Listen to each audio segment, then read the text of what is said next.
Hey everybody, it's Brendan, and I'm just doing a little bit more practice here with Modern Burn.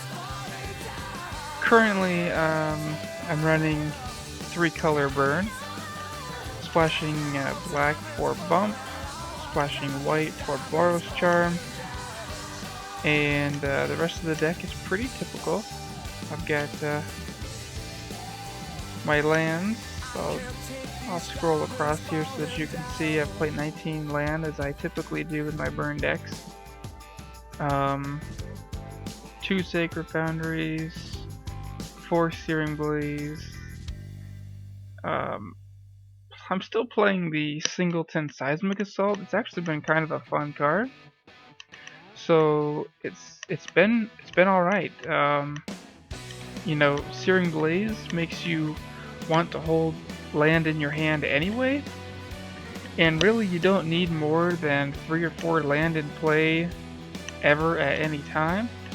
So holding land actually is sort of a natural thing for this deck, which makes Seismic Assault very effective as a mid-game draw or mid-game play.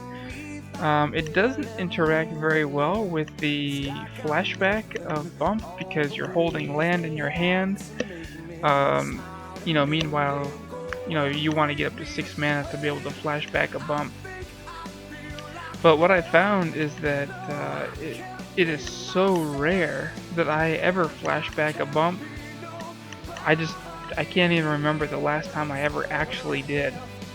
And it's not that I forget to do it, it just never happens. It never comes up. Oftentimes I will eat my bumps with a Lavamancer, or I'll just never get to 6 land, or my opponent just dies too quickly in the game that flashback is unnecessary. So doesn't really come into play all that often, so I don't feel that I'm really missing anything by holding a couple extra land in my hand for Searing Blaze activations or top decking a Seismic Assault. The sideboard is relatively simple. I've got Eidolons for matchups where I board out Searing Blaze. And I've got Searing Bloods for any matchups where I board out Boros Charms, essentially any creature-based matchup. I've got Smashes to assist me with strange combo decks, also Affinity, Wormcoil Engines, Tron, that sort of thing. Smash it's just a staple in my sideboard. Smash and Searing Blood have proven themselves to me time and time again. What you won't see in my sideboard are specific hate cards. While Eidolon is fantastic against Storm, it's not just for Storm. I don't have it in the sideboard because I want to beat Storm. It also happens to be good against Storm, but it's not really why it's there. It's really there for any spell-based deck that I might go up against. I've boarded it in against Delver decks that were running young Pyromancers and that sort of thing. Obviously, I boarded it in against like a blue, white, red control. Even combo, I'll board it in just because it's a faster clock. It's something to put in over Searing Blaze. And then I'm running Angel's Grace still as my anti-combo card. So I don't have Combust, I don't have Torpor Orbs, I don't have Spell Skites, that sort of thing. Rule of Law or whatever. I don't play any of that. I just play Angel's Grace, and it's been good for me. Good enough that I'm still playing it, and good enough that I would still play it in Modern PTQ. So as of right now, it has my my thumbs up, my approval. So I'm still playing it. It's just so good at what it does. It really is. It's just so good at what it does. It basically says, I can't lose this game. Literally, it says that I can't lose the game this turn, and my opponents can't win the game this turn. You know, against the combo decks, that's typically all I need. All I need is one more turn. I need only one mana to cast it, which is often very easy to do. So I'm going to jump into some queues, and I don't normally do any queues that require tickets, but figure we'll up the prize here. Alright, so we'll pay our 2 tickets. We'll pick the burn deck and see what we get paired up against here. Winning the roll feels nice. Okay. We got 3 land, 2 Vexing Devils. Seems alright. Every land I draw from the rest of this game is 2 damage. So if my opponent is a creature-based deck, I do have a bolt for their creature. If they're a combo, I've got 2 Vexing Devils, so this is okay hand. Not the best, but certainly serviceable. My opponent mulligans to 6 and keeps. Alright. Well, let's see how much we can punish the mulligan. There's one reason why I play burn. I play burn because it is very punishing. If somebody keeps a bad hand, if somebody mulligans, if they don't hit their land just right, if they have to fetch for shock lands, I feel like this deck punishes them very, very well. So it looks like my opponent's probably on like a Kiki Pod deck. That would be my best guess.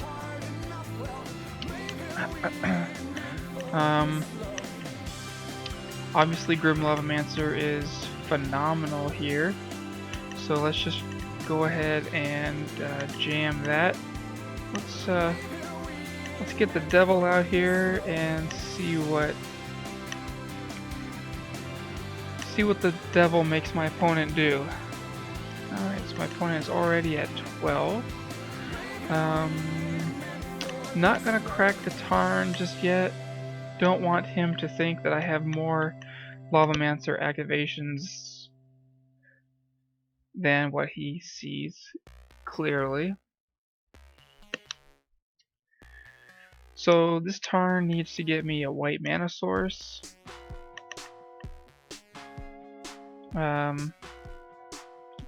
At this point, I'm not too worried about him comboing me.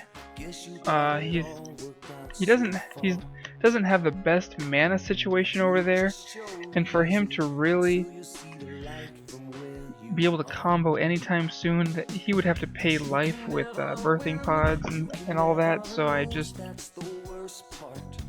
think at this point I'm just all in on the burn to the face.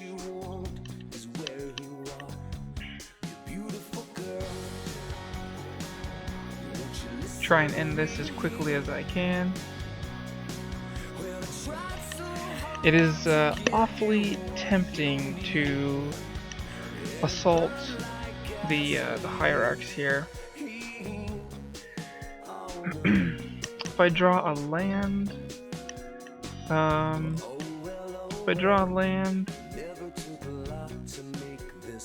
want to keep him off being able to cast and activate Birthing Pod. I also want to keep his Court of Callings down, so maybe killing Hierarchs wouldn't be so bad. Only because Seismic Assault is just, you know, infinite damage from here on out. It's just guaranteed damage. So I might if I draw a land, I'll probably fetch for a white mana source. I will actually attack with Lavamancer, play Seismic Assault, and I'll probably assault one of his hierarchs.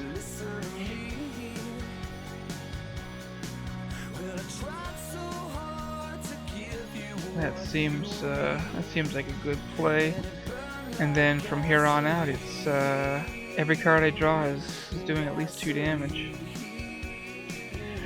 So I'm not sure what my opponent is trying to figure out here with his exalted triggers, so I'm just going to pause the recording, come right back. Alright, so it looks like he's figured it out. Yep, I'm not blocking. Alright, so we've got bump. Okay, we drew bump. So in this instance, I can deal 8 damage. And then my Lavamancer is good for another 2. And if I draw a land, that's good for 2. So let's go ahead and bump. Let's go ahead and fetch up a Sacred Foundry and suspend. Alright, now if I shock him, he's at 3. He takes 3. With a Rift Bolt, puts him at 6. Lavamancer puts him at 4. Untap. If I draw a land, he does not die to a land, but he dies to any other burn spell plus a Lavamancer activation. So I still think I just go to the face with my Lavamancer.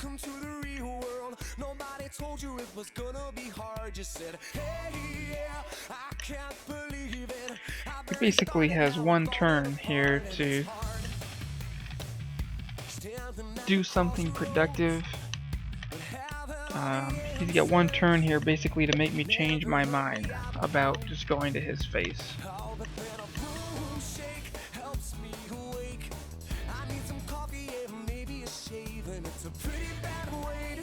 Alright, so he can cast something as good as an Archangel of Thune even. Alright, what is this? Alright, Sigarda. That is perfectly fine. That doesn't do anything. And by do anything, I mean gain him life or kill me immediately. Alright, so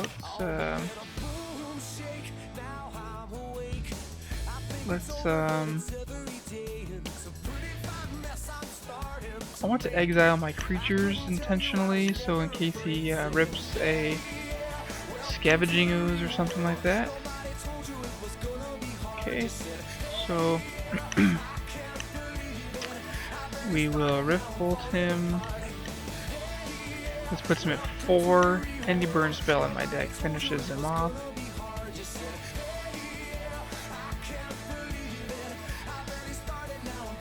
And I probably won't cast Assault until I'm ready to deal all of my damage with it.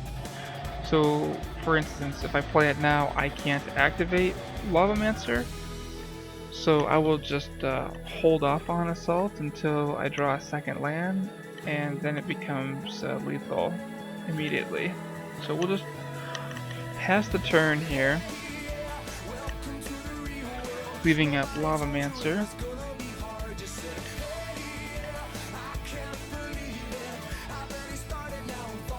Alright, so I'm not sure what his plan really can be at this point. Even if he plays a Sphinx, he's dead to even if I draw a land. So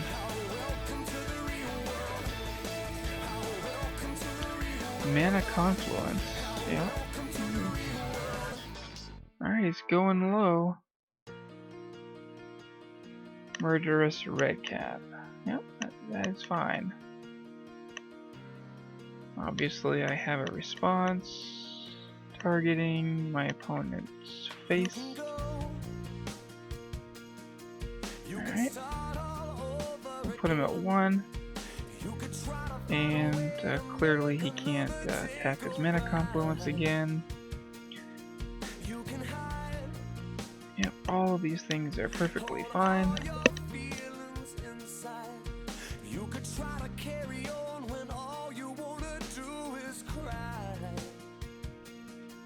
Okay, Wall of Roots is fine. Alright, so he's totally tapped out. I can't imagine what he might have to stop a Rift Bolt here, so we're just going to Rift Bolt and not show him the Seismic Assault. Alright, these decks are very heavy with their nobles and birds. They play a ton of nobles and birds. Some people might board in Eidolons here. I'm not going to board in Eidolon because it just gets bricked so easily. Even something like a Murderous Redcap just comes down and kills it without dealing any damage to my opponent. They do play so many like Restoration Angels and, like I said, Redcaps and Archangel and Kiki. Birthing Pod even costs 4 mana. They just have so many 4s and up that Eidolon I don't think it's going to do all that much damage. The game plan is to Searing Blaze and Searing Blood anything and everything. Just get straight up value out of my 6 Searing Blaze effects.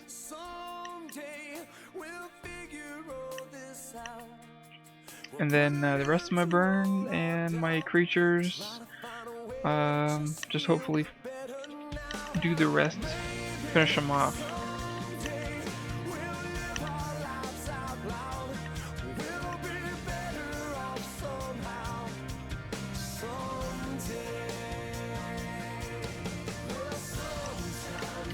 So I boarded out Boros Charms instead of bumps, simply for the fact that it's a 2-drop for a 2-drop, so it's not going to change my curve.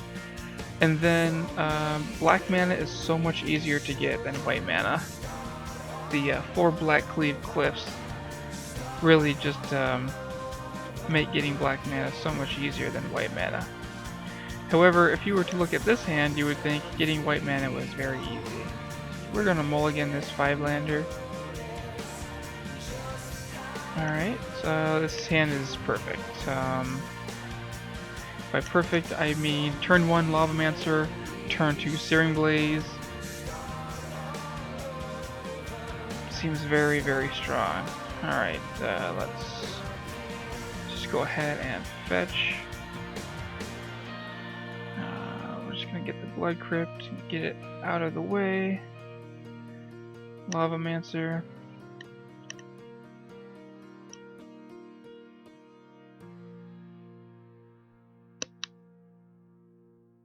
Alright, so not sure what he kept. Could be like a, like a double Kitchen Finks draw or something like that. Maybe he's gonna path my Lavamancer here during my upkeep, and he didn't want to play creatures. I'm not sure what we're waiting for here. I'm suspecting a path is the only thing I can really think of. Alright, no path. That's perfectly good for us. I'm gonna play a fetch land and pass. Actually, do I want to pass? No, I do not want to pass. I'm going to attack. I've got Searing Blaze in case he flashed in something crazy like a Skylasher or who knows what. I would be able to Searing Blaze it. I played the fetch land on purpose so that I could Searing Blaze something during his turn. Alright, Kitchen Finks. Yep. Okay. So I'm going to want to kill it just because it's important to make sure he can't Restoration Angel it. And they do play 4 Restoration Angels. So yeah, it's unfortunate that he gains life back, but Searing Blaze undoes a lot of that. And we'll just keep that going.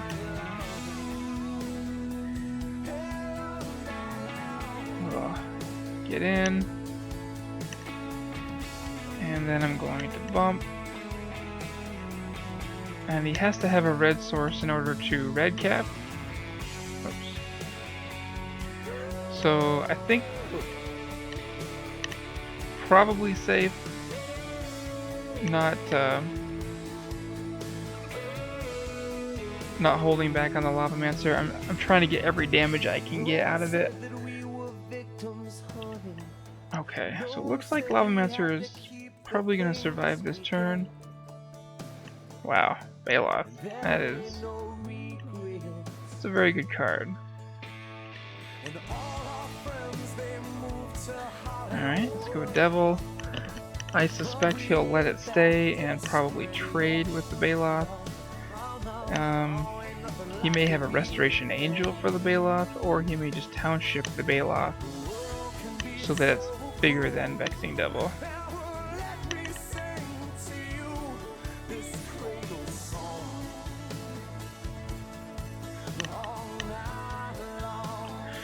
Alright. Well, the question here is, do I want to play more land for this bump flashback, or hold on to Assault for Assault?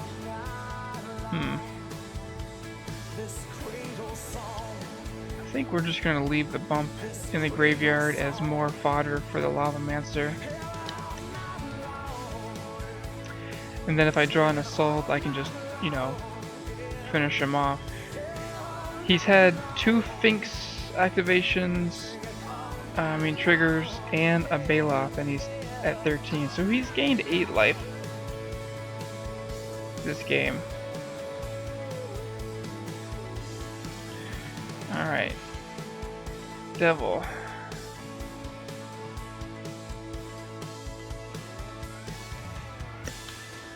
What I'm hoping to represent by leaving up my Lavamancer is that I have a Bolt and the Lavamancer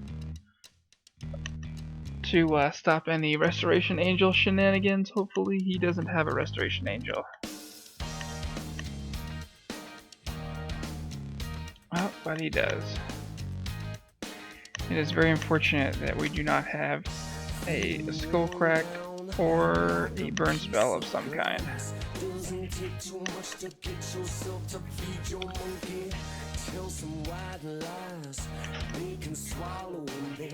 Yeah, I think we are going to lose this one.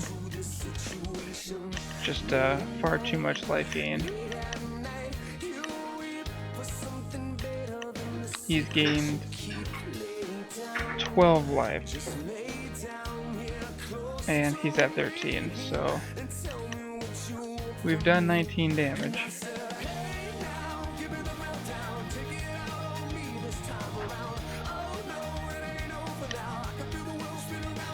Let's see. He could have another Restoration Angel. And he does. So he had a very good draw this game. Alright, we're on the play. See, that's exactly why I'm not a big fan of Eidolon.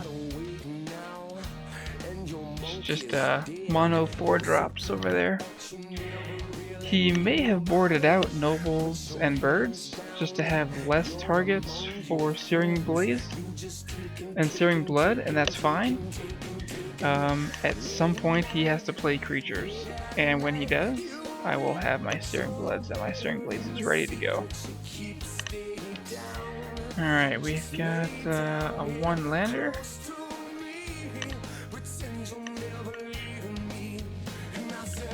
Lands and spells. Alright.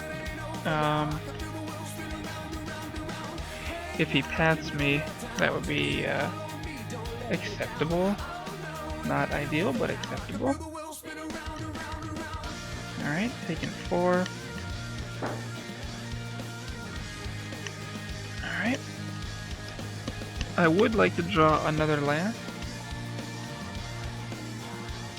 Another land here would be awesome. Alright. Yep. Let's see. He could play a turn 2 Finks. Birthing Pod. Maybe bolting this bird buys me more turns, so let's just do that. When I draw my second land, I will be more apt to point the burn at his face. If he passes without a land, that would be good, but we are not lucky enough. Alright, land for us is excellent.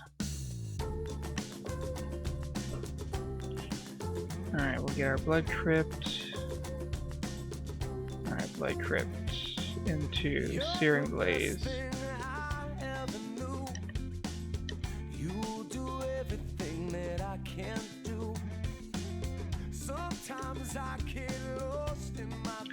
Searing Blaze there because he could fetch potentially for a white source and path it to increase his mana, to ramp himself up with mana, and avoid taking the 3 damage from the Searing Blood. So that's why I chose Searing Blaze there. Well, he's just got all the mana dorks, which is excellent in my opinion. We'll just keep this up. We'll just do this while he can't interrupt it with a Restoration Angel or something.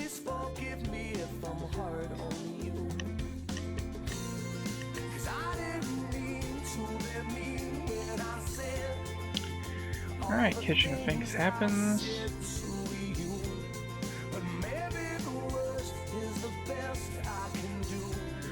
Alright, that's a good draw, and Vexing Devil. Now if he takes the 4 here, he just dies. I suspect he'll just let it stay on the table and he'll try and trade his Sphinx with it.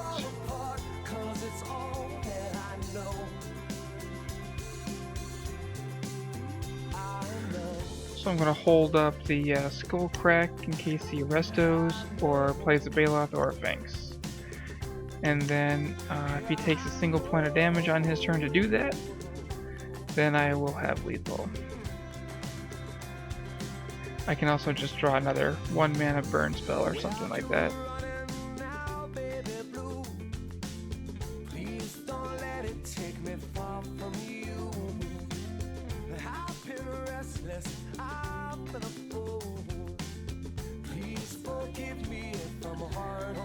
Alright, let's see what he decides. If Devil stays, that's also fine with me. Because then he won't be attacking me with Sphinx. He'll have to hold it back on defense. And by holding it back on defense, I have no clock on me. Which gives me more time to draw more burn spells. So, either way, I'm totally happy with the outcome here. I'll be a little surprised if he just takes 4 damage.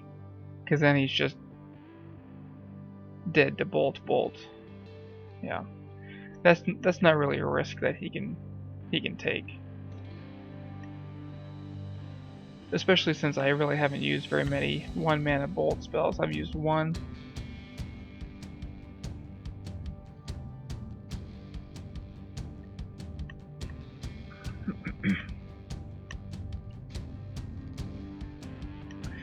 This is a big turn right here. This is think mostly what happens here is going to decide the game. Looks like he's just leaving up mana for Restoration Angel.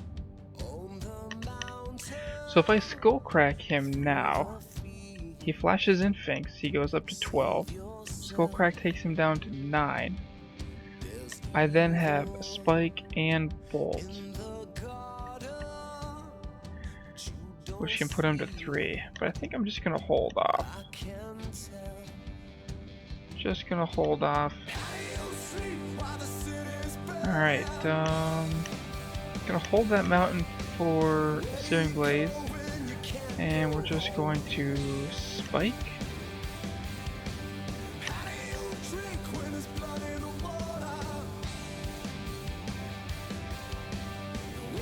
Alright, Spike is good. And we'll pass.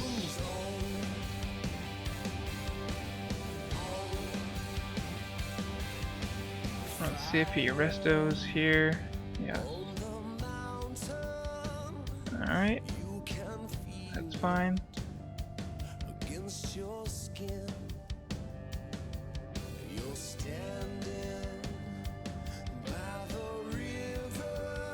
Alright, and we will use our Skull Crack.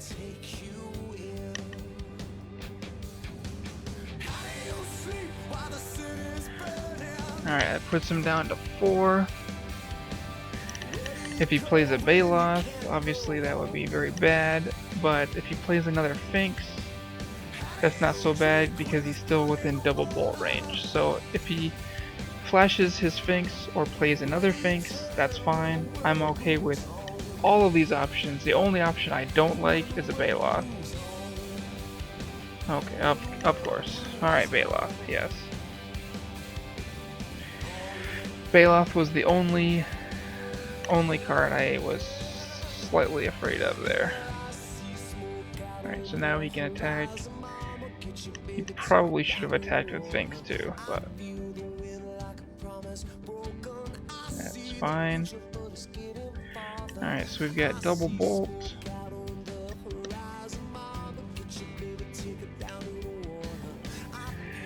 Alright, we'll just pass.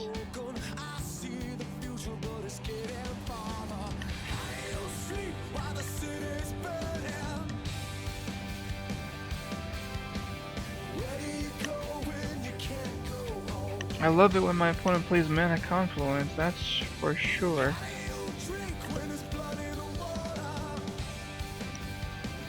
Boy, that Baloth is so good there. I wonder how many he plays. Because he had a game 2 as well.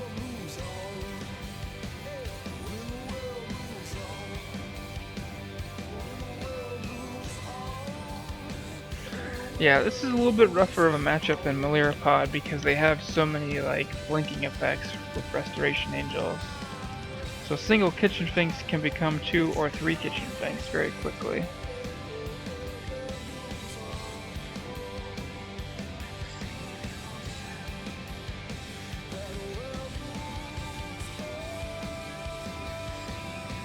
So ideally I draw a burn spell this next turn.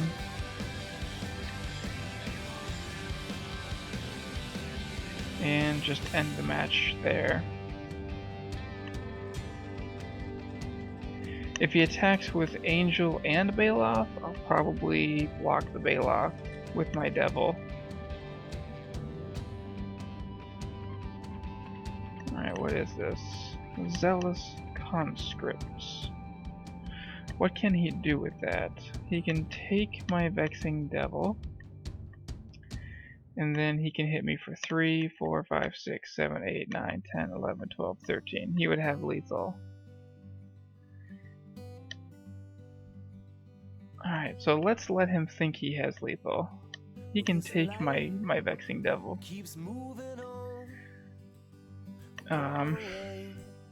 Let's let him think he has lethal.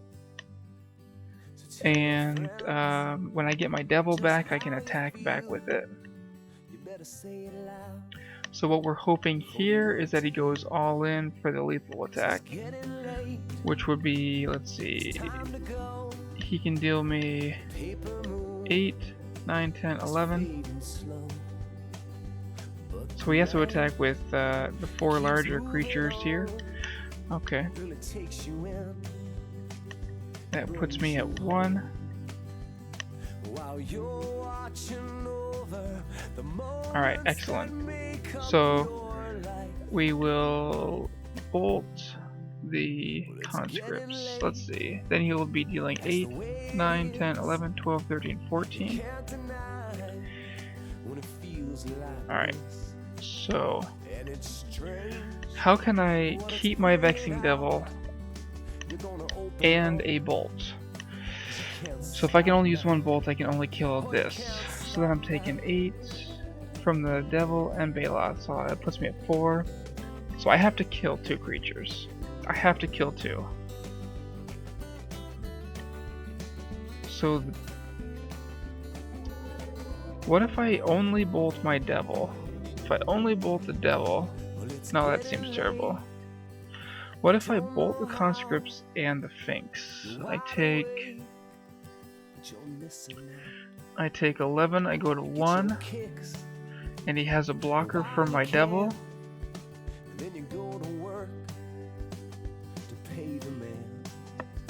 Yeah, that seems terrible.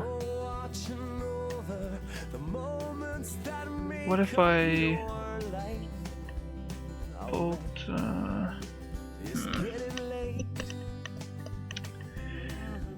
Conscripts is very good.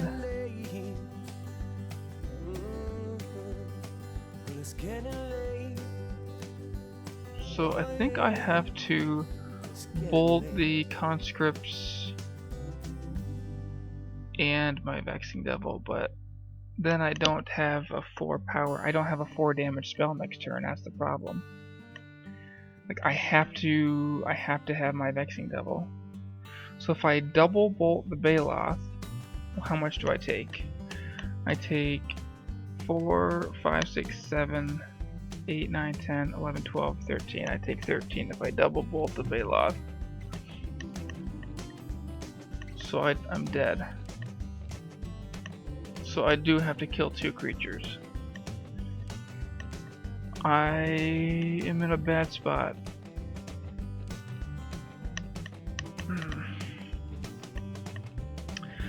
I don't have any choice but to bolt and bolt. And I have to top deck. I don't know what I could top deck.